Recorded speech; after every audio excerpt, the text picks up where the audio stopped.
All right, now on to our third example. We're going to be trying to find the domain of f of x is equal to 1 over 3x minus 2. So now we're looking for the set of all things that we can safely plug into this function without causing division by 0 or square roots of negative numbers. So looking at this, as in the last video, we notice that we have variables in the denominator, and there's potential that I could plug in a wrong x, something wrong, that would cause 1 over 0 to happen. But in this case, we're looking at something that's not exactly easy to tell right off the bat what would cause division by 0. So one trick we can do would be is set the denominator equal to 0 and solve for that x, because we're trying to find the things that we can't plug in and we don't want the denominator to equal 0. So I write note because I'm a mathematician and that's a word that we use more often than others.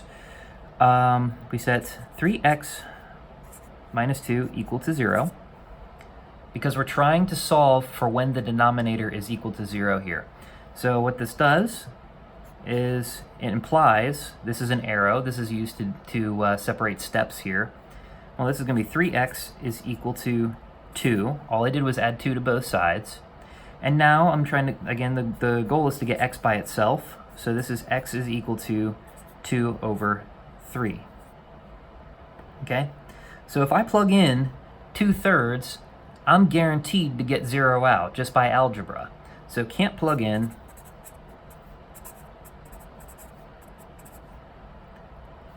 x is equal to 2/3. That's our problem case. Okay? So in which case, yeah, so I found all the things that I cannot plug in. If you want a surefire way to make sure that you get them all, set the denominator equal to 0 and solve for x.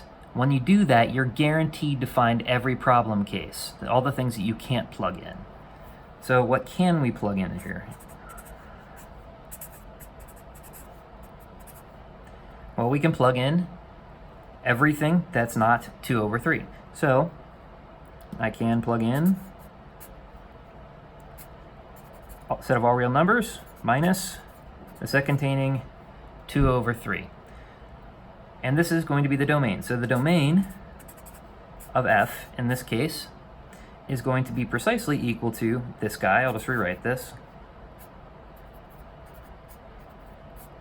Or, if you like, we'll do this in interval notation.